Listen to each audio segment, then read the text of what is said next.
Vamos dar início para a nossa aula do Tânia. Vamos iniciar capítulo 2, Perek Bet, capítulo 2 do Tânia. Quem está usando Tânia em português é na página 55. E esse capítulo começa com as palavras de Nefesh Hashenit Israel.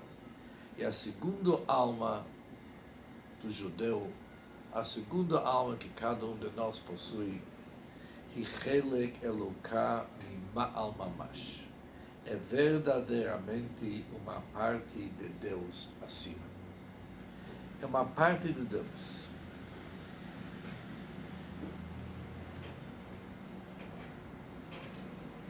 Ou seja, após de ter explicado para nós, no término do capítulo 1 do Tânia, sobre a segunda alma, aliás, sobre a primeira alma, o Baal HaTanya chama da primeira alma, que é a alma animal, a alma que tem como objetivo vitalizar o nosso corpo, energizar o corpo e, consequentemente, viver bem nesse mundo. Essa alma, o Baal HaTanya já explicou para nós no capítulo 1. No capítulo 2 vem a explicação sobre a segunda alma, que sobre ela diz o autor do Tânia as palavras tão conhecidas que ela é uma parte de Deus mesmo. Ou seja, nós somos acostumados a dizer que qual que é a vantagem de ser humano sobre todas as outras criaturas, isso é por causa de seu raciocínio, de seu intelecto. O ser humano é um ser intelectual. Diz o autor do Tânia, isso é muito pouco para descrever e destacar qual que é a essência da nossa alma. A essência da nossa alma, ela é uma parte de Deus mesmo.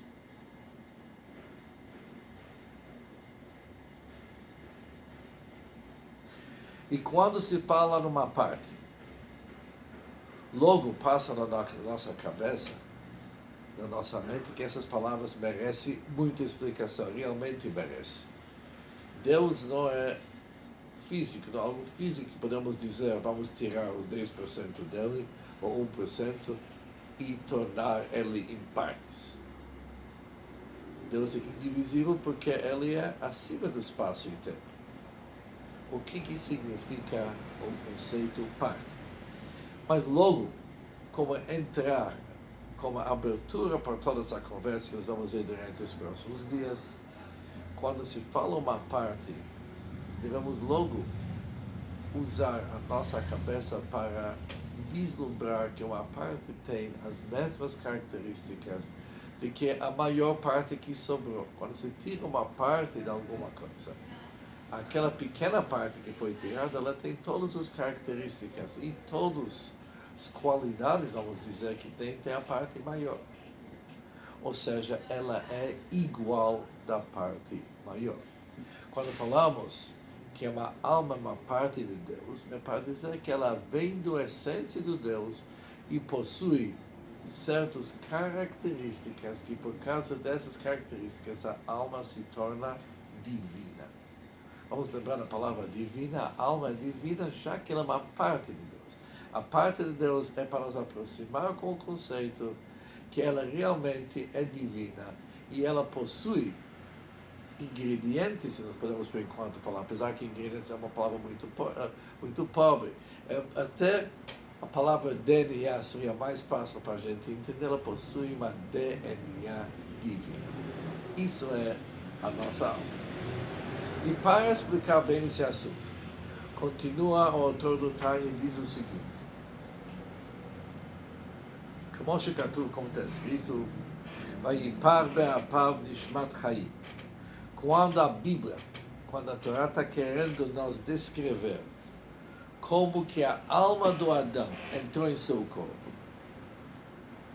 a Torá fala o seguinte, que Deus assoprou as narinas do Adão o sopro da vida.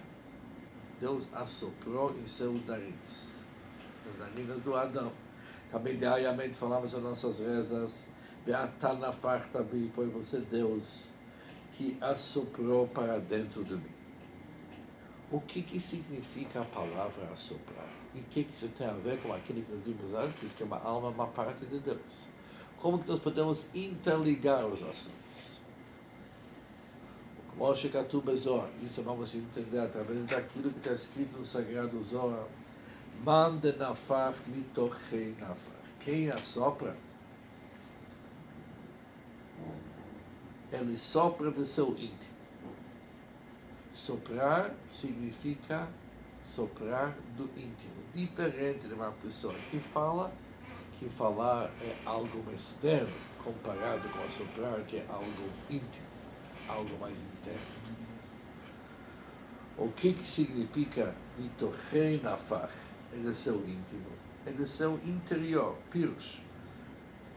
Isso significa mitochiuto, mipnimiuto, do seu âmago, do seu interior, já que o íntimo do homem, ele emite através de exalar com força. Quando a pessoa exala com força, o que sai é uma energia íntima dele. Ou seja, palavras difíceis para entender, mas vamos tentar decifrar isso aqui na melhor possibilidade que nós temos.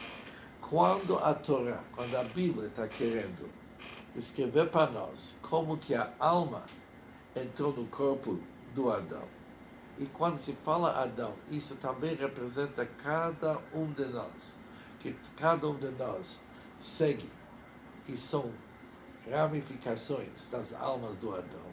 A alma entra em nosso corpo via um processo que se chama assoprar, que Deus assopra as almas dentro dos nossos corpos.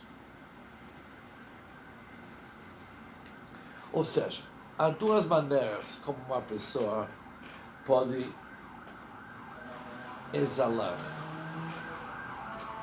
e pode realmente se expressar através do seu sopro. Uma através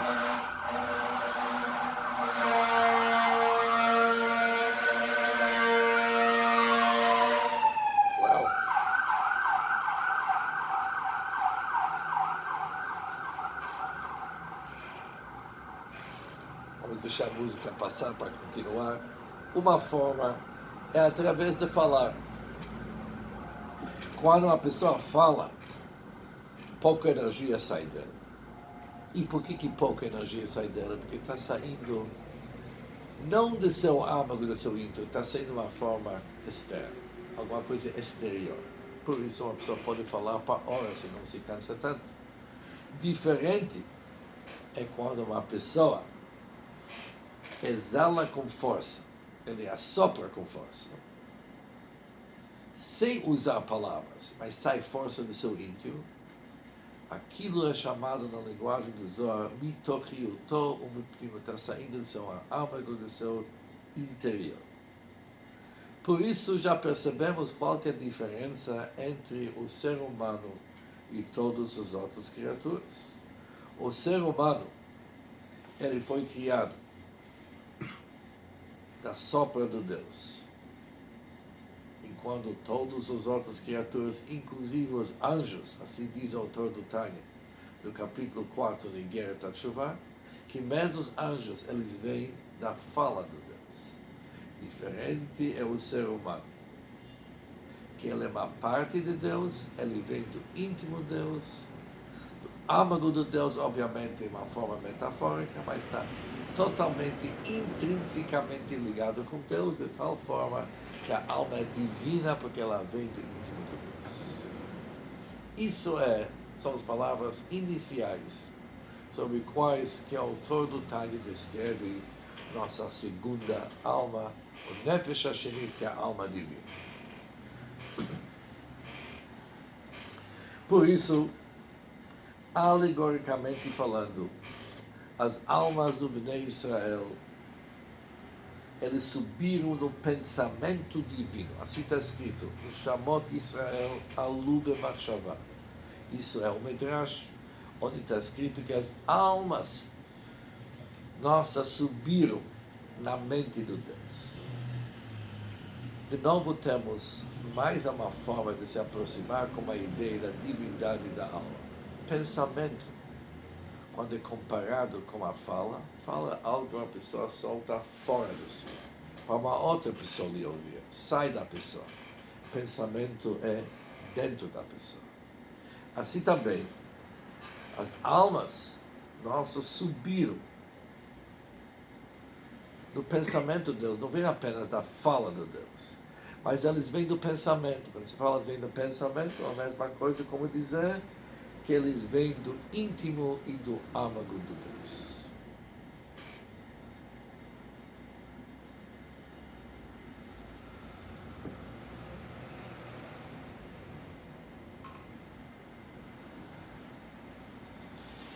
Se a gente gostaria de explicar isso um pouco melhor, porque o assunto é, vamos ver o seguinte, longe um pouco da nossa realidade para captar tão rápido.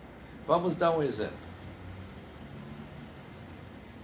Quando uma pessoa se encontra numa fase da alegria total, ele está muito alegre. O que a gente chama, ele está muito besimcha, está muito alegre, de tal forma que ele não tem nem palavras como expressar aquilo. Ele está sentindo. Se ele vai explicar aquilo com palavras e letras, jamais que essas palavras e letras vão conter toda aquela alegria que ele está sentindo. Mas mesmo assim, quando ele vai, por falta de opção, explicar e tentar descrever as suas emoções para uma outra pessoa, obviamente é incomparável o sentimento da alegria que podemos sentir em suas palavras, que de uma certa forma é superficial e exterior perante aquilo que realmente aconteceu quando ele estava naquela fase da alegria sem poder se expressar nas palavras. Ou seja, quando ele estava tão alegre que ele sentiu que palavras são pobres para descrever a sua alegria, ele se revelou naquela alegria como que está na sua essência. Era o íntimo dele que estava revelado, diferente quando ele se expressa com palavras. Idem, o Tânia está querendo nos explicar, para todas as criaturas, Deus se revela e se relaciona através de um processo chamado Dibur, falar. Que isso significa, está tudo bem dimensionado.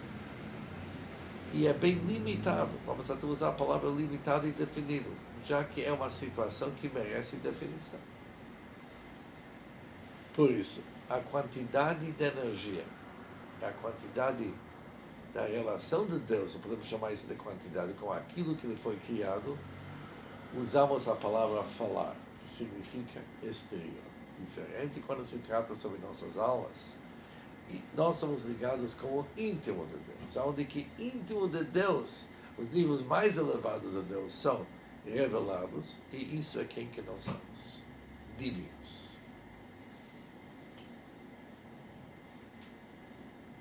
E por isso, na prática, o mundo inteiro e tudo que foi criado tem dificuldade de sentir uma ligação tão íntima com Deus, envolvida com Deus, da forma que uma alma nossa pode. Porque uma alma nossa, já que vem do pensamento de Deus, eles sempre são unidos com Deus.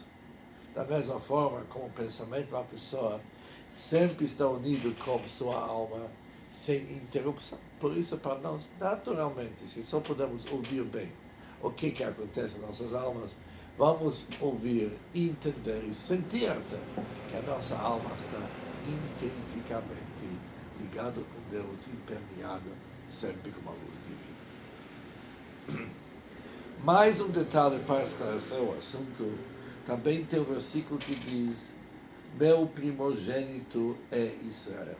Também outro versículo que diz: vocês são filhos para eterno vosso Deus. O que se chama filho? Filho primogênito. Da mesma forma como um filho é derivado do cérebro do pai. Da mesma forma, ou seja, devemos logo entender que o exemplo é mais uma forma metafórica. Mas usando o mesmo conceito, a alma de cada um de nós é derivado do pensamento e da sabedoria do Eterno. A nossa ligação está ligada com o íntimo de Deus. O íntimo de Deus é pensamento, que já vimos, que pensamento é algo íntimo, e sabedoria. E quando se fala sobre Deus, aqui entra mais um assunto. Já que Deus é um sábio, mas não da sabedoria que nós conhecemos. A palavra sábio de Deus significa algo totalmente diferente. Já que Ele e a sua sabedoria são um. Daqui a pouco vamos explicar esse conceito, que Deus e a sua sabedoria é um. Isso, obviamente, merece já um shiur, uma aula separada, mas o que se percebemos? Para onde que o autor do Tânia está se direcionando? Ele está querendo nos dizer, se não somos ligados com o pensamento e a sabedoria divina, isso significa que nós somos ligados com o íntimo de Deus mesmo, porque Deus e sua sabedoria são totalmente unidos. A sabedoria de Deus não é apenas um instrumento que Deus usa. A sabedoria do Deus e o próprio Deus são intrinsecamente ligados. E já que são ligados, e a nossa raiz é o pensamento e a sabedoria de Deus, isso também nos deixa claro que a nossa ligação com a essência de Deus é uma ligação tão forte, tão firme, tão íntima, que de uma certa forma é inseparável. Isso é grande notícia, mas isso ainda vamos estudar. Por isso, se pegarmos agora e juntarmos toda a informação que nós vimos hoje, começamos a falar sobre a segunda alma, vimos que ela é uma parte de Deus. Para entender melhor o conceito de uma parte, entramos no conceito de Deus assoprar as nossas almas, que assoprar, perante falar, também o mesmo conceito de uma parte, uma ligação muito íntima. Depois entramos no conceito, a diferença entre pensamento e falar, que nós vemos de pensamento e sabedoria de Deus, e quando mencionamos sabedoria, entramos no último detalhe de hoje, que Deus e sua sabedoria são um. Por isso, se nós somos conectados com o pensamento e sabedoria de Deus, somos conectados com a sua essência mesmo, e essa essência está revelada no nós.